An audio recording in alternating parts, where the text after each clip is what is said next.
Hello વિદ્યાર્થી મિત્રો, આપણે આને આગળની જે થિયરી હતી એના અંદર વિદ્યુત પ્રવાહ અને ઓહમના નિયમનો ખ્યાલ મેળવ્યો હતો. બરાબર. હવે આજે આપણે અહીંયા ડ્રિફ્ટ વેગનું સૂત્ર અને એની સમજૂતી મેળવવાની છે.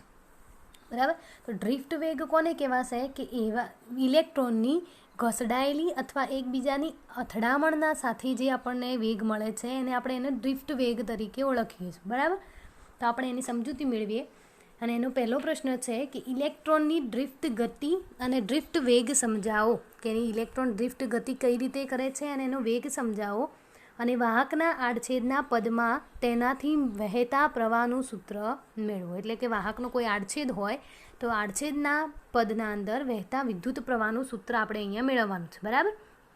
તો જુઓ કે સુવાહકોમાં મુક્ત ઇલેક્ટ્રોન જડિત અને ભારે આયનો સાથે અથડામણ કરે છે અને ઝડપથી અને એમની જે ઝડપ હોય એ ઝડપથી તેમની ગતિની દિશા અસ્તવ્યસ્ત રીતે બદલાય છે. બરાબર. તો આ રીતની ગતિને આપણે ડ્રિફ્ટ ગતિ કહી શકીએ.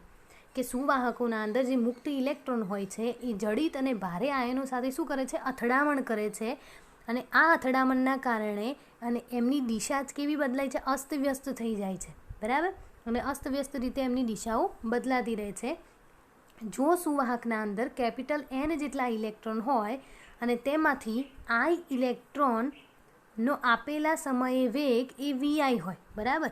એમાં જ કેટલા N જેટલા કેપિટલ N જેટલા ટોટલ ઇલેક્ટ્રોન છે અને એના અંદર I એટલે 1 થી N સુધી તમે કોઈ પણ સંખ્યા લઈ શકો. બરાબર.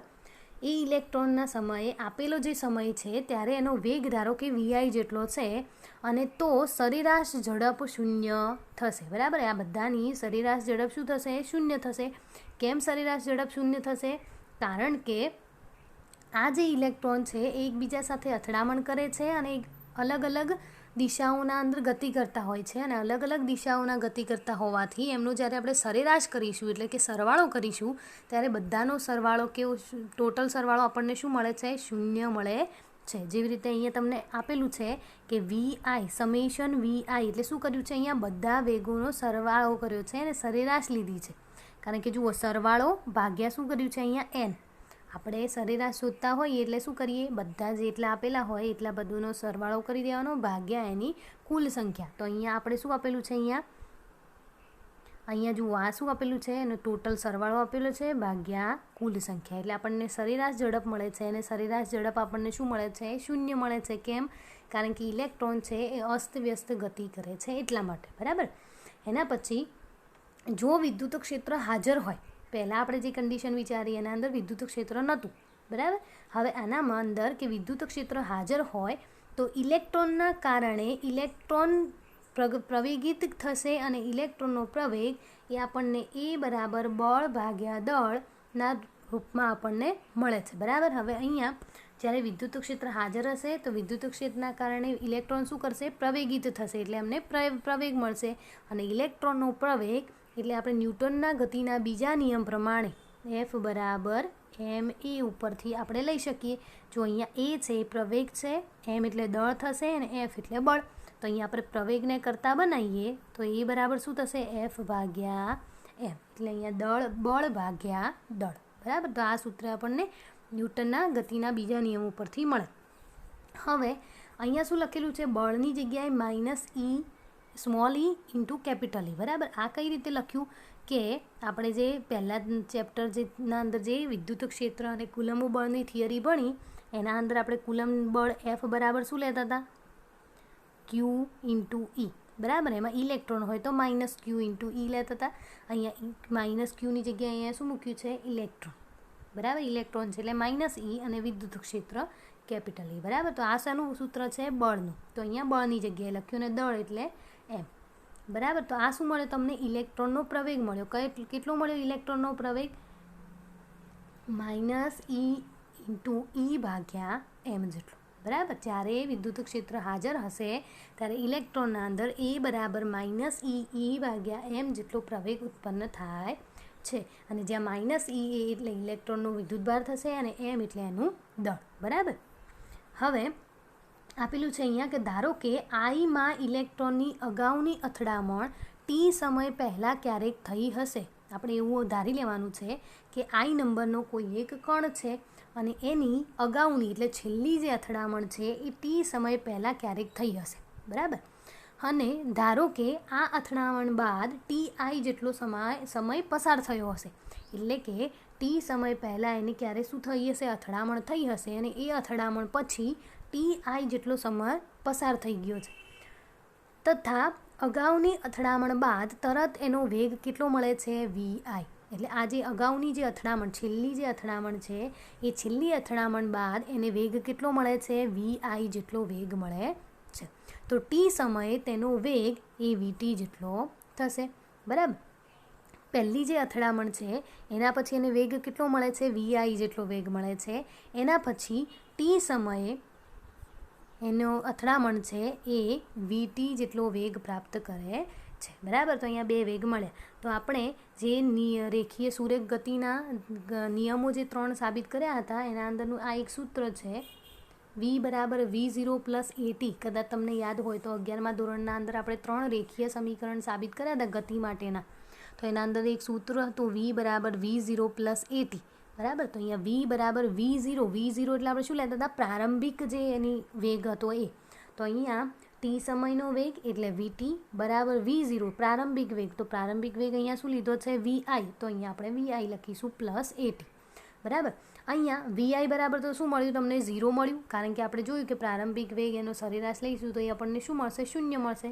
તો અહીંયા VIની જગ્યાએ આપણે 0 મૂકી દીધું તો આપણને VTનું મૂલ્ય મળી ગયું, બરાબર. તમને આ ડ્રિફ્ટ જે ગતિ છે એ ડ્રિફ્ટ ગતિ જે છે એ સમજવા માટે આકૃતિના અંદર તમને આપેલું છે કે જો અહીંયાથી કોઈ કણ છે એ ગતિની શરૂઆત કરશે તો એ કઈ રીતે ગતિ કરે છે, તો આ રીતે કરશે. ફરીથી અથડામણ થશે તો એની દિશા બદલાશે, ફરીથી અથડામણ થશે તો આ રીતે એની દિશાઓ શું થાય છે, બદલાતી રહેતી જાય છે. અને એના કારણે આ જે ગતિ છે, આ પ્રકારની ગતિ એને આપણે ડ્રિફ્ટ ગતિ પણ કહી શકીએ. હવે એના પછી કે ટી સમયે ઇલેક્ટ્રોનનો સરેરાશ વેગ એ બધા જ ઇલેક્ટ્રોનના VI વેગનું સરેરાશ થશે અને એ આપણને શું મળે છે, 0 મળે છે, બરાબર. કે ટી સમયે જ્યારે ઇલેક્ટ્રોનનો આપણે સરેરાશ વેગ ગણીએ તો સરેરાશ વેગ એટલે શું થશે, બધા જ ઇલેક્ટ્રોનના VI વેગનું સરેરાશ થશે અને એ તો આપણને શું મળે છે, 0 મળે છે. કારણ કે ઇલેક્ટ્રોન વચ્ચેની અથડામણો નિયમિત સમયગાળે થતી નથી, એટલે કે એક જ સમયે એની અથડામણ રિપીટ થશે નહીં, એ જુદા જુદા સમયગાળે અથડામણ થાય છે. અને અથડામણ બાદ ઇલેક્ટ્રોનના વેગની દિશા એ અસ્તવ્યસ્ત રીતે બદલાય છે, એટલે એની દિશા અલગ અલગ જોવા મળે છે. એટલે આપણને સરેરાશ વેગ VIનું મૂલ્ય શું મળે છે, 0 મળે છે, બરાબર. જો ઇલેક્ટ્રોનની બે ક્રમિક અથડામણો વચ્ચેના સરેરાશ સમયને આપણે ટો વડે દર્શાવીએ, બરાબર. કે ઇલેક્ટ્રોનની જે પહેલી અથડામણ છે અને બીજી બે અથડામણ એટલે બે ક્રમિક અથડામણો વચ્ચેનો સરેરાશ સમયને આપણે ટો વડે દર્શાવીએ તો અમુક ઇલેક્ટ્રોનનો ટો કરતાં ઓછા અને અમુક ઇલેક્ટ્રોનો ટો કરતાં વધારે સમયમાં બે ક્રમિક અથડામણો અનુભવે છે. એટલે કે અમુક જે ઇલેક્ટ્રોન છે એમને બે અથડામણો વચ્ચેનો સમયગાળો એ ટો કરતાં ઓછો પણ મળશે અને અમુક જે ઇલેક્ટ્રોન છે એની બે અથડામણો વચ્ચેનો સમયગાળો ટો કરતાં કેવો મળશે, વધારે મળશે. કેમ, કારણ કે આપણે અહીંયા સરેરાશ સમય કેટલો લીધો છે, ટો લીધો છે, બરાબર. તેથી આપણને એનું સરેરાશ મૂલ્ય ટો જેટલું મળશે. એટલે એની આજુબાજુનો સમયગાળો તમે લઈ શકો અથડામણ માટે. તો અહીંયા કે સુવાહકમાં ઇલેક્ટ્રોનની આયનો સાથેની બે ક્રમિક અથડામણો વચ્ચેના સમયગાળાને રિલેક્સેશન સમય ટો કહે છે. અહીંયા રિલેક્સેશન સમયની વ્યાખ્યા આપેલી છે કે સુવાહકના અંદર ઇલેક્ટ્રોનની કોના સાથે અથડામણ, આયનો સાથે. ઇલેક્ટ્રોનની આયનો સાથેની બે ક્રમિક અથડામણો વચ્ચેના સમયગાળાને રિલેક્સેશન સમય ટો કહે છે. n ઇલેક્ટ્રોનોના વેગોનું સરેરાશ ઇલેક્ટ્રોન ડ્રિફ્ટ વેગ આપે છે અને એને આપણે VD વડે દર્શાવીએ છીએ, બરાબર. n જેટલા ઇલેક્ટ્રોન હોય એના વેગોનો સરેરાશ એ આપણને ઇલેક્ટ્રોનનો ડ્રિફ્ટ વેગ આપે છે અને એને આપણે VD વડે દર્શાવીશું. તો ઉપરનું જે સૂત્ર છે એના અંદર આપણે શું લીધું, અહીંયા શું છે સૂત્રમાં, VT બરાબર -EE/m × T છે. તો અહીંયા આપણે શું લેવાનું, ડ્રિફ્ટ વેગ. તો અહીંયા શું લખી દીધું, VD બરાબર 0 -EE/m અને અહીંયા શું લેવાનો છે, ટીનો સરેરાશ લેવાનો છે. અને સરેરાશ સમય એને તો આપણે શું કહીએ છીએ, રિલેક્સેશન સમય 2, બરાબર. તો આ ડ્રિફ્ટ વેગ વીડીનું સૂત્ર થશે કે વીડી બરાબર -EE/m ઇન્ટુ ટો, જે ઇલેક્ટ્રોનનો ડ્રિફ્ટ વેગ ઘસડાઈને મેળવેલો વેગ છે, અથવા ડ્રિફ્ટ વેગ અથવા તો ઘસડાઈને મેળવેલો વેગ કહી શકીએ, બરાબર. તો આ થયું ડ્રિફ્ટ વેગ. ગતિ કોને કહેવાશે કે વારંવાર આયનો સાથે અથડાઈ અને એમની અસ્તવ્યસ્ત દિશાઓ સાથે ગતિ થતી હોય તો એને આપણે ડ્રિફ્ટ ગતિ કહીશું. અને એનું સૂત્ર ડ્રિફ્ટ વેગ વીડી બરાબર -EE/m ઇન્ટુ ટો જેટલું આપણને મળે છે, બરાબર. તો આ થયો ડ્રિફ્ટ વેગ. એના પછી ડ્રિફ્ટ વેગ અને વિદ્યુત પ્રવાહ ઘનતા વચ્ચેનો સંબંધ મેળવો. આપણે વિદ્યુત પ્રવાહ ઘનતાનો ખ્યાલ મેળવ્યો હતો, એ શું કહેવાશે એને, જે.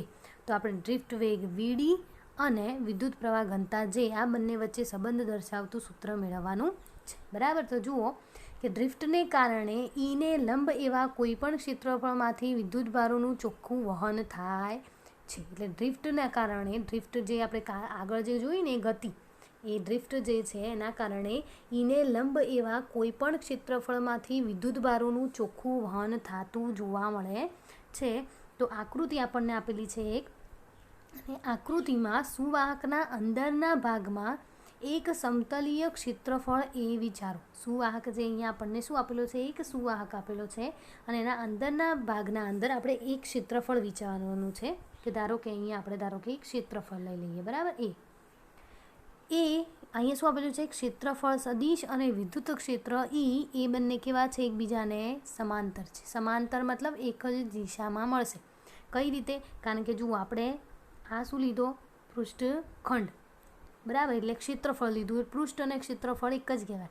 એ શું લીધું, એક ક્ષેત્રફળ લીધું, અને હંમેશા ક્ષેત્રફળ સદિશ એને કઈ દિશામાં હશે, એને લંબ દિશામાં, બરાબર. આ રીતે પણ લઈ શકો તમે, આ રીતે પણ લઈ શકો, બરાબર. હંમેશા આ શું છે, ક્ષેત્રફળ, અને આ શું છે, ક્ષેત્રફળ સદિશ, અને હંમેશા ક્ષેત્રફળનો સદિશ એ ક્ષેત્રફળને લંબ દિશામાં હોય તો તમે એ ક્ષેત્રફળ સદિશ દોરી શકો. અને વિદ્યુત ક્ષેત્ર પણ કઈ દિશામાં છે, આ દિશામાં. તો બંનેની દિશાઓ કેવી છે, સમાન. તો એ બંને એકબીજાને કેવા થશે, સમાંતર છે, બરાબર. ડ્રિફ્ટના કારણે ડેલ્ટા ટી જેટલા સમયગાળામાં નળાકારના વીડી ઇન્ટુ ડેલ્ટા ટી લંબાઈમાં રહેલા બધા જ ઇલેક્ટ્રોન આ ક્ષેત્રફળમાંથી પસાર થશે, બરાબર. હવે આના અંદર શું કીધું છે કે ડ્રિફ્ટના કારણે ડેલ્ટા ટી જેટલા સમયગાળામાં આપણે નળાકારના અંદર આટલી લંબાઈમાં રહેલા બધા જ ઇલેક્ટ્રોન આ ક્ષેત્રફળમાંથી પસાર થશે. હવે તમે કહેશો કે અહીંયા લંબાઈ આ રીતે કઈ રીતે લખી, તો તમને વેગનું સૂત્ર ખબર હશે, વેગ v બરાબર અંતર અથવા તો લંબાઈ ભાગ્યા સમય. આ સૂત્ર તમને ખબર હશે. અહીંયા તમે લંબાઈને કરતા બનાવો ડીને, તો ડી બરાબર શું થશે, v ઇન્ટુ ટી, બરાબર. તો અહીંયા એ જ લખેલું છે, v એટલે ડ્રિફ્ટ વેગ આપણો વીડી, અને ટી એટલે ડેલ્ટા ટી. સમયગાળો લીધો છે એટલે ડેલ્ટા ટી સમયગાળો, બરાબર. તો અહીંયા આ શું લખેલું છે, લંબાઈ લખેલી છે કે વીડી ઇન્ટુ ડેલ્ટા ટી. એટલે આપણને ખબર છે કે અંતર બરાબર વેગ ગુણ્યા સમય થાય, તો એ સૂત્ર ઉપરથી, બરાબર. તો ડેલ્ટા ટી જેટલા સમયગાળાના અંદર આટલી લંબાઈમાં બધા જ ઇલેક્ટ્રોનના ક્ષેત્રફળમાંથી પસાર થશે, બરાબર. સુવાહકમાં જો એકમ દીઠ મુક્ત ઇલેક્ટ્રોનની સંખ્યા n હોય, કે એકમ દીઠ મુક્ત ઇલેક્ટ્રોનની સંખ્યા સ્મોલ n જેટલી હોય, તો એ આડછેદમાંથી ડેલ્ટા ટી જેટલા સમયમાં પસાર થતા ઇલેક્ટ્રોનની કુલ સંખ્યા કેપિટલ N આપણને આટલી મળશે. કારણ કે n જેટલા એકમ દીઠ છે, આપણે ટોટલ ક્ષેત્રફળ લેવાનું છે, એ આખા ક્ષેત્રફળમાંથી કેટલા પસાર થાય છે એટલા માટે એ વડે ગુણ્યા છે, અને એની લંબાઈ કેટલી લંબાઈ છે તો આપણે એની લંબાઈ લઈ લીધી, બરાબર. તો આ બધા વડે આપણને ટોટલ સંખ્યા, કુલ સંખ્યા ઇલેક્ટ્રોનની આપણને n કેપિટલ N મળશે, બરાબર. એના પછી એક ઇલેક્ટ્રોન પરનો વિદ્યુતભાર એ -E હોય તો ડેલ્ટા ટી સમયમાં એ આડછેદમાંથી પસાર થતો કુલ વિદ્યુતભારનું સૂત્ર તમે આગળ પહેલા ચેપ્ટરમાં ભણી ગયા, Q બરાબર N ઇન્ટુ E, બરાબર. એટલે N એટલે શું છે, એની ટોટલ સંખ્યા, અને E એટલે શું થાય છે, એનો વિદ્યુતભાર, બરાબર. ક્યુ બરાબર એન ઈ સૂત્ર આપણે ભણી ગયા. તો અહીંયા બંનેના સૂત્રો આપણને મૂકી દઈએ. એન એટલે કુલ સંખ્યા, તો કુલ સંખ્યાનું સૂત્ર, તો અહીંયા આપણે કુલ સંખ્યાનું સૂત્ર લખી દીધું, એન એ વીડી ઇન્ટુ ડેલ્ટા ટી. અને ઈ એટલે શું થશે? ઇલેક્ટ્રોનનો વિદ્યુતભાર. તો અહીંયા માઇનસ ઈ પણ આપણે અહીંયા એડ કર્યું છે. બરાબર. તો આ એનો શું મળી ગયો? વિદ્યુતભાર ક્યુ મળી ગયો. ક્યુ બરાબર એન ઈ સૂત્ર ઉપરથી. હવે વિદ્યુત ક્ષેત્ર ઈમાં ઈની દિશામાં પસાર થતો કુલ વિદ્યુતભાર. હવે ઈની દિશાના અંદર પસાર થતો કુલ વિદ્યુતભારનું સૂત્ર આપણને મળી ગયું. કુલ છે એટલે આપણે માઇનસની જગ્યાએ શું લઈ લીધું? પ્લસ લઈ લીધું. બરાબર. એન એ ઈ વીડી ઇન્ટુ ડેલ્ટા ટી. હવે ડેલ્ટા ટી સમયમાં એક ક્ષેત્રફળમાંથી પસાર થતું વિદ્યુતભારનું મૂલ્ય જુઓ. હવે અહીંયા છે, અહીંયા જે આ સૂત્ર છે ને એ જ સૂત્ર અહીંયા લખેલું છે. બરાબર. અહીંયા શું છે? વિદ્યુતભાર. તો અહીંયા શું લખ્યું છે? I into delta T. આપણને વિદ્યુત પ્રવાહનું સૂત્ર ખબર છે, આઈ બરાબર ક્યુ ભાગ્યા ટી. તો ક્યુને કરતાં બનાવો તો શું થાય? I into T. તો અહીંયા આઈ ઇન્ટુ ડેલ્ટા ટી એટલે કે વિદ્યુતભારનું જ સૂત્ર છે. બરાબર. અંદર કોઈ ડિફરન્ટ કરેલો નથી. અહીંયા વિદ્યુતભાર છે તો એના જગ્યાએ આપણને આઈ ઇન્ટુ ડેલ્ટા ટી અને આ જે સૂત્ર હતું એમનું એમ જ સૂત્ર છે. બરાબર. હવે અહીંયા શું કેન્સલ થશે? ડેલ્ટા ટી બંને બાજુ કેન્સલ થશે. તો આપણને આઈ એટલે વિદ્યુત પ્રવાહનું સૂત્ર મળી ગયું. આઈ બરાબર એન એ વીડી ઇન્ટુ ઈ. બરાબર. હવે આપણને ખબર છે વિદ્યુત પ્રવાહ ઘનતાનું સૂત્ર ખબર છે, આઈ ભાગ્યા એ. તો અહીંયા એ જે છે એને ક્યાં લાવી દઈએ? આઈના ભાગાકારના અંદર લાવી દઈએ. એને આઈના ભાગાકારમાં લાવી દઈશું તો આપણને શેનું સૂત્ર મળશે? જેનું એ તો ભાગાકારમાં જતા રહ્યા. તો અહીંયા શું વધ્યું? ખાલી એન વીડી ઇન્ટુ. તો આપણને વિદ્યુત પ્રવાહ ઘનતા જે અને વીડી બંને વચ્ચે સંબંધ દર્શાવતું સૂત્ર આ મળી ગયું, જે બરાબર એન વીડી ઇન્ટુ ઈ. બરાબર. જો તમને એક્ઝામના અંદર એટલું જ પૂછ્યું હોય કે જે વિદ્યુત પ્રવાહ ઘનતા અને ડ્રિફ્ટ વેગ વચ્ચે સંબંધ દર્શાવતું સૂત્ર મેળવો તો તમારે આ જ સૂત્ર આટલા સુધી જ લખવાનું રહેશે. બરાબર. ચલો હું એકવાર ફરીથી જોઈ લઉં કે આપણે પહેલાં એક સુવાહક લઈ લેવાનો છે. એ સુવાહકના અંદર એ અને એ એકબીજાને કેવા છે? સમાંતર છે. બરાબર. સમયગાળો લીધો છે ડેલ્ટા ટી સમયમાં આટલી લંબાઈમાં ઇલેક્ટ્રોન બધા ક્ષેત્રફળમાંથી પસાર થઈ જશે. બરાબર. તો આપણે અહીંયા એકમ કદ દીઠ એન જેટલા ઇલેક્ટ્રોન હોય તો એ આડછેદમાંથી ડેલ્ટા ટી સમયમાં પસાર થતા ઇલેક્ટ્રોનની સંખ્યા આપણને કેપિટલ એન મળે. બરાબર. હવે આપણે અહીંયા તો શું મેળવવાનું છે? વિદ્યુત પ્રવાહ ઘનતા જેનું સૂત્ર મેળવવાનું છે. તો જે શાના ઉપરથી મળશે? તો વિદ્યુત પ્રવાહ ઉપરથી. અને વિદ્યુત પ્રવાહ શાના ઉપરથી મળે? તો વિદ્યુત ભાર ઉપરથી. તો આપણે પહેલાં વિદ્યુત ભારનું સૂત્ર મેળવીએ. તો ક્યુ બરાબર એન ઈ સૂત્ર ઉપરથી આપણને વિદ્યુત ભારનું સૂત્ર મળ્યું. હવે એ વિદ્યુત ભારના સૂત્ર ઉપરથી આપણે વિદ્યુત પ્રવાહનું સૂત્ર મેળવીશું. તો અહીંયા આઈ ઇન્ટુ ડેલ્ટા ટી મૂકી આપણે પ્રવાહનું સૂત્ર મેળવ્યું અને પ્રવાહના સૂત્ર ઉપરથી આપણને જે વિદ્યુત પ્રવાહ ઘનતાનું સૂત્ર મળી ગયું. બરાબર. તો આટલા સુધી સાબિત થવાનું થાય. બરાબર. પરંતુ આપણે અહીંયા થોડાક વધારે પણ સૂત્રો નીચે આપેલા છે તો એ જોઈ લઈએ. બરાબર. જો ક્યુનું મૂલ્ય ધન હશે તો જે અને વીડી એક જ દિશામાં મળશે. જો ક્યુનું મૂલ્ય ઋણ હશે તો જે અને વીડી બંને પરસ્પર વિરુદ્ધ દિશામાં મળે છે. બરાબર. હવે આપણે જે આગળનું સૂત્ર સાબિત કર્યું, જે બરાબર એન ઈ વીડી ઇન્ટુ ઈ. બરાબર. તો એ સૂત્ર ઉપરથી આપણે આગળના બીજા સૂત્રો મેળવીએ. પણ વીડી બરાબર વીડી એટલે ડ્રિફ્ટ વેગનું સૂત્ર આગળ આપણે મેળવ્યું, ઈ ભાગ્યા એમ ઈ ઇન્ટુ ટુ. બરાબર. તો એ સૂત્ર આપણે અહીંયા મૂકી દઈશું. કયા સૂત્રના અંદર?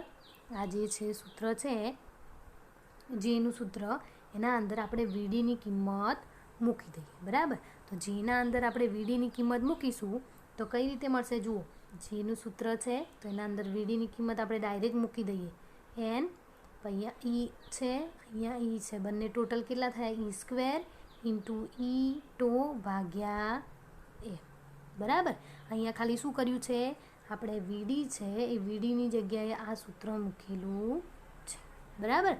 તો અહીંયા જે અને ઈની દિશા એક જ હોવાથી તેને આપણે અદિશ સ્વરૂપમાં પણ દર્શાવી શકીએ છીએ. તો અહીંયા સદિશ આપણે નીકાળી અને એને આપણે અદિશ સ્વરૂપમાં પણ લખી શકીએ છીએ. હવે આ જે સૂત્ર છે એ સૂત્રને આપણે જે બરાબર સિગ્મા ઇન્ટુ ઈ સાથે સરખાઈએ.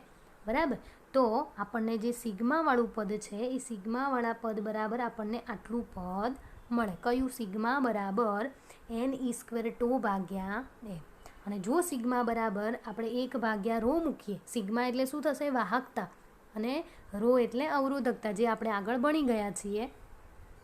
તો સિગ્મા બરાબર 1 ભાગ્યા રો મૂકીશું તો રો અવરોધકતાનું સૂત્ર આપણને આ રીતે મળશે, વ્યસ્ત થઈ જશે. તો એમ ભાગ્યા એન ઈ સ્ક્વેર ટુ, બરાબર. તો આ પ્રમાણેનું સૂત્ર આપણને મળશે. તો આના અંદર કરવાનું શું હતું કે વિદ્યુત પ્રવાહ ઘનતા જે અને ડ્રિફ્ટ વેગ વચ્ચે સંબંધ દર્શાવતું સૂત્ર તો આપણને અહીંયા મળી ગયું, બરાબર. એના પછી આપણે વાહકતા અને અવરોધકતાનું સૂત્ર મેળવવાનું હતું. તો એના માટે પણ આપણે જે સૂત્ર હતું એના અંદર વીડીની કિંમત મૂકી અને જેનું સૂત્ર મેળવ્યું બીજું એક, અને વાહકતા અને અવરોધકતા માટેનું સૂત્ર પણ મેળવ્યું, બરાબર. તો આ થઈ ગયું એ બંનેનું સૂત્ર. હવે એના પછી કે ધાતુઓનું તાપમાન વધતા તેની વાહકતા શાથી ઘટે અને અવરોધકતા શાથી વધે, બરાબર. વાહકતા અને અવરોધકતાનો બંનેનું સૂત્ર આપણે આગળ જોયું. તો એ સૂત્રના અંદર આપણે ડાયરેક્ટ જોઈ શકાય કે વાહકતાના અંદર રિલેક્સેશન સમય ક્યાં આવે છે? અંશમાં આવે છે. અને અવરોધકતાના અંદર રિલેક્સેશન સમય ક્યાં આવે છે? ભાગાકારમાં આવે છે, બરાબર. તો હવે આના અંદર શું થયું કે એન ઈ સ્ક્વેર અને એમ એ ત્રણેય તો કેવા છે? સમાન. તો વાહકતા કોના ઉપર આધાર રાખશે? રિલેક્સેશન સમય ટો એને કેવો છે? સમપ્રમાણમાં છે. એટલે જો તાપમાન વધતા રિલેક્સેશન સમય ટો છે એ શું થશે? ઘટશે. જુઓ હું તમને અહીંયા સમજાવું કે રિલેક્સેશન સમય ટો એ તો શું હતો કે 2 અથડામણો વચ્ચેનો સમયગાળો. હવે જ્યારે આપણે તાપમાન વધારીશું, જો તાપમાન વધારીએ તો અણુઓ છે એ ઝડપથી ગતિ કરવા લાગે, અને જો ઝડપથી ગતિ કરશે તો એમની અથડામણનો સમયગાળો ઘટશે, અને અથડામણનો સમયગાળો ઘટે એનો મતલબ કે રિલેક્સેશન સમય ઘટે. અને જો રિલેક્સેશન સમય ઘટશે તો વાહકતા પણ ઘટશે. કેમ? કારણ કે એકબીજાને કેવા છે? સમપ્રમાણમાં, બરાબર. હવે એ જ રીતે અવરોધકતા જોઈએ તો અવરોધકતાના અંદર શું થશે? જો રિલેક્સેશન સમય ઘટશે તો અવરોધકતા વધે. કેમ? કારણ કે એ એકબીજાને વ્યસ્ત પ્રમાણમાં છે, બરાબર. તો આ તાપમાન સાથેનું થઈ ગયું. હવે અહીંયા બીજી એક રાશિ છે મોબિલિટી, બરાબર. તો જોઈ લઈએ આપણે જોડે, કારણ કે આના અંદર ડ્રિફ્ટ વેગનું જ સમજાયેલું છે એટલા માટે. તો કે વિદ્યુતભાર વાહકની મોબિલિટી સમજાવો અને વાહકતા માટેનું સૂત્ર મેળવો, બરાબર. તો જોઈ લો કે કોઈ પણ પદાર્થની વાહકતા તેમાં રહેલા મોબાઈલ એટલે ગતિશીલ વિદ્યુતભારોના કારણે ઉદ્ભવે છે. એટલે કોઈ પણ પદાર્થની વાહકતા કોને કહેવાશે? કે જે ઝડપથી વહન થવા દે, અને જેની વાહકતા કોના કારણે હશે? તો કે ગતિશીલ વિદ્યુતભારોના કારણે તેના અંદર વાહકતા ઉદ્ભવે છે. ધાતુઓ હશે તો ધાતુઓ પદાર્થોમાં મોબાઈલ વિદ્યુતભાર વાહકો તરીકે મુક્ત ઇલેક્ટ્રોન હોય છે, જે આપણને ખબર છે. અને વિદ્યુત દ્રાવણોમાં ધન અને ઋણ આયનો મોબાઈલ વિદ્યુતભાર વાહકો તરીકે હોય છે. ધાતુઓના અંદર કોણ હશે મુક્ત વિદ્યુતભાર વાહકો? ઇલેક્ટ્રોન. અને જ્યારે વિદ્યુત દ્રાવણોના અંદર ધન અને ઋણ આયનો મોબાઈલ વિદ્યુતભાર વાહકો તરીકે હોય છે, બરાબર. આયનીકરણ પામેલા વાયુમાં ઇલેક્ટ્રોન અને ધન આયનો મોબાઈલ વિદ્યુતભાર વાહકો તરીકે વર્તે છે. એટલે કે આયનીકરણ હશે તો આયનીકરણ પામેલું જે વાયુ હશે એના અંદર ઇલેક્ટ્રોન અને ધન આયનો બંને મોબાઈલ વિદ્યુતભાર વાહકો તરીકે લેવાય છે. અર્ધવાહકો હશે તો અર્ધવાહકોમાં મુક્ત ઇલેક્ટ્રોન અને હોલ મોબાઈલ વિદ્યુતભાર વાહકો હોય છે. મુક્ત ઇલેક્ટ્રોન અને હોલ એટલે ધન વિદ્યુતભાર જ કહેવાય છે, બરાબર. અહીંયા એનો શબ્દ વાપરેલો છે કે હોલ એટલે ખાલી જગ્યા, અને એને આપણે અહીંયા ધન વિદ્યુતભાર તરીકે લીધેલું છે, બરાબર. મોબાઈલ એટલે એનો મતલબ શું થશે? ગતિશીલ વિદ્યુતભાર. તો ધાતુઓના અંદર કોણ હશે? તો કે મુક્ત ઇલેક્ટ્રોન હશે. તો વિદ્યુત દ્રાવણોના અંદર તો કે ધન અને ઋણ આયનો મોબાઈલ વિદ્યુતભાર તરીકે હશે. આયનીકરણ પામેલો કોઈ પદાર્થ હશે તો એના અંદર પણ ઇલેક્ટ્રોન અને ધન આયનો હશે. અર્ધવાહકો હશે તો એના અંદર પણ મુક્ત ઇલેક્ટ્રોન અને ધન આયનો જ હોય છે, બરાબર. તો આ થયા એના મોબાઈલ વિદ્યુતભાર વાહકો. હવે એના પછી મોબિલિટીની વ્યાખ્યા આપેલી છે. તો કે વાહકમાં એકમ વિદ્યુત ક્ષેત્ર દીઠ ડ્રિફ્ટ વેગને વિદ્યુતભાર વાહકની મોબિલિટી કહે છે, અને એની સંજ્ઞા મ્યુ છે, બરાબર. તો એને આપણે મ્યુ કહીશું. મ્યુ બરાબર શું કીધું છે આના અંદર? વાહકમાં એકમ વિદ્યુત ક્ષેત્ર દીઠ એટલે ઈનું મૂલ્ય 1 એકમ હોય દીઠ ડ્રિફ્ટ વેગ એટલે વીડીને વિદ્યુતભાર વાહકની મોબિલિટી કહે છે, અને એનું સૂત્ર થશે મ્યુ બરાબર વીડી ભાગ્યા ઈ, એનો એકમ પણ આપેલો છે અહીંયા, એસઆઈ એકમ આપેલો છે, વીડી એટલે વેગ એટલે એનું શું થશે મીટર પ્રતિ સેકન્ડ, અને વિદ્યુત ક્ષેત્રનો વોલ્ટ પ્રતિ મીટર, તો એનું સૂત્ર એનું એકમ શું થશે મીટર સ્ક્વેર પ્રતિ વોલ્ટ ઇન્ટુ સેકન્ડ, અથવા તો metre square volt inverse second inverse પણ તમે કહી શકો. સીજીએસમાં લખવું હોય તો તમારે મીટરની જગ્યાએ અહીંયા શું થઈ જશે સેન્ટીમીટર સ્ક્વેર થઈ જશે, અને મીટર અને સેન્ટીમીટર સ્ક્વેર વચ્ચે સંબંધ પણ આપેલો છે કે મીટર અને સેન્ટીમીટર વચ્ચે કેટલો ડિફરન્ટ હોય, 100નો ગાળો હોય બરાબર, 100 સેન્ટીમીટર એટલે 1 મીટર થાય, અને 100 એટલે 10ની કેટલી ઘાત કહેવાય 2 ઘાત કહેવાય, પરંતુ અહીંયા મીટર સ્ક્વેર છે અને સેન્ટીમીટર સ્ક્વેર છે એટલે અહીંયા આનો શું થઈ જશે વર્ગ, એટલે ટોટલ કેટલી થઈ જશે 10⁴ ઘાત, એટલા માટે અહીંયા 10⁴ ઘાત લખેલી છે. અને પારિમાણિક સૂત્ર પણ આપેલું છે m-1 T2a1 જેટલું બરાબર. તો આ થયો તમારી મોબિલિટી, કે વાહકમાં એકમ વિદ્યુત ક્ષેત્ર દીઠ ડ્રિફ્ટ વેગને વિદ્યુતભાર વાહકની મોબિલિટી કહે છે, અને એનું સૂત્ર થશે મ્યુ બરાબર VD/E.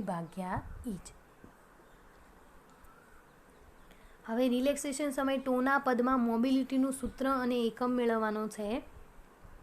તો મોબિલિટીનું સૂત્ર તમને મળ્યું કે VD/E જેટલું બરાબર. તો આપણે અહીંયા ડ્રિફ્ટ વેગ લખી દઈએ, ડ્રિફ્ટ વેગ VD બરાબર E/τ m ઇન્ટુ ટો બરાબર. તો આ સૂત્ર આપેલું છે અહીંયા કે વેગ, પછી આ શાનું છે પ્રવેગ, અને ટો એટલે સમય બરાબર, વેગનું જ સૂત્ર છે. આપણને મ્યુનું સૂત્ર ખબર છે, મ્યુ બરાબર VD/E, તો અહીંયા E જે છે એને આપણે અહીંયા ભાગાકારમાં લાવી દઈએ, તો VD/E બરાબર E/m, તો VD/E બરાબર તો શું થશે મ્યુ, તો મ્યુ બરાબર E/m. તો અહીંયા રિલેક્સેશન સમયના પદમાં આપણને મ્યુ એટલે મોબિલિટીનું સૂત્ર મળી ગયું, મ્યુ બરાબર E/m. એનો એસઆઈ એકમ પણ આપણને આપેલો છે કુલમ ઇન્ટુ સેકન્ડ ભાગ્યા કિલોગ્રામ, અથવા તો kilogram inverse coulomb into second પણ આપણે લખી શકીએ છીએ બરાબર. અહીંયા તમને એક વાત સમજાવું કે અહીંયા આ પદ છે એને પ્રવેગ કઈ રીતે લખ્યો, તો આગળ જે આપણે જોયું એ જ પ્રમાણે F બરાબર ma, એને કરતાં બનાવો તો શું થશે F/m, અને F એટલે બળ, બળ બરાબર શું થશે વિદ્યુત ભાર ઇન્ટુ વિદ્યુત ક્ષેત્ર અને ભાગ્યા m, તો E/m બરાબર આપણે અહીંયા પ્રવેગ લખ્યો બરાબર. હવે એના પછી આપેલું છે કે વિદ્યુતભારની મોબિલિટીનું સૂત્ર વિદ્યુત પ્રવાહના પદમાં મેળવવાનું છે. કે વિદ્યુત પ્રવાહના પદના અંદર કઈ રીતે મળશે, તો કે આડછેદવાળા વાહકમાં ડ્રિફ્ટ વેગ VDથી ગતિ કરતા n ઇલેક્ટ્રોનથી રચાતો પ્રવાહ IDનું સૂત્ર આપણે આગળના જ પ્રશ્નના અંદર મેળવ્યો, I બરાબર NA VD ઇન્ટુ E. આ સૂત્ર આપણે આગળના પ્રશ્નમાં મેળવ્યું. હવે મ્યુનું સૂત્ર ખબર છે, મ્યુ બરાબર VD/E, તો અહીંયા VDને કરતાં બનાવી દઈએ તો શું થશે મ્યુ ઇન્ટુ E, તો અહીંયા VDની જગ્યાએ આપણે શું મૂકી દીધું મ્યુ ઇન્ટુ E બરાબર.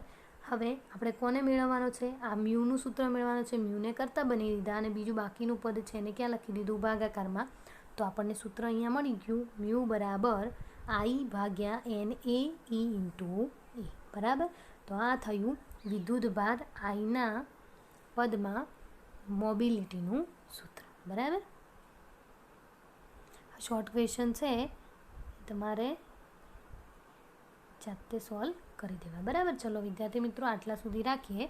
આપણે આના અંદર ડ્રિફ્ટ વેગ VD, એના અલગ અલગ સૂત્રો, અને મોબિલિટી એના જે અલગ અલગ સૂત્રો હતા એ આપણે અહીંયા અલગ અલગ પદોના અંદર મેળવ્યા બરાબર. ચલો આટલા સુધી રાખીએ.